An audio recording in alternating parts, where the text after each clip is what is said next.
অনেকে দেখে হয়তো এইটা দেখে ভাবছো যে এটা কী ধরনের খাবার, আবার হলুদ হলুদ টাইপের। চিড়ে তো বোঝা যাচ্ছে, হ্যাঁ এটা চিড়ে।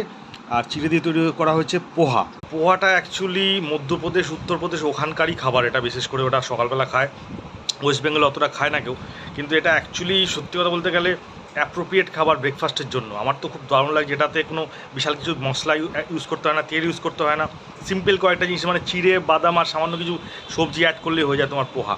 মাকে জিজ্ঞেস করি কতক্ষণ লাগে এটা বানাতে, তো চলে এসেছি মার রান্নাঘরে। মাকে জিজ্ঞেস করি আচ্ছা এটা বানাতে কতক্ষণ লাগে। 10 মিনিটে হয়ে যায় এটা পুরোপুরি? বাহ। মা বলো 10 মিনিটে হয়ে যায়, আমি 10 মিনিটের থেকে কম সময়ে বোধহয় পেয়ে গেছি। তো মা দেখছিলাম আগে থেকে প্রস্তুত করে রেখেছিলো। তো একটা নতুন ডিশ আমার ব্রেকফাস্টে এখন থেকে অ্যাড হয়েছে, লাইফটা অনেকটা ইজি হয়ে গেল তার জন্য।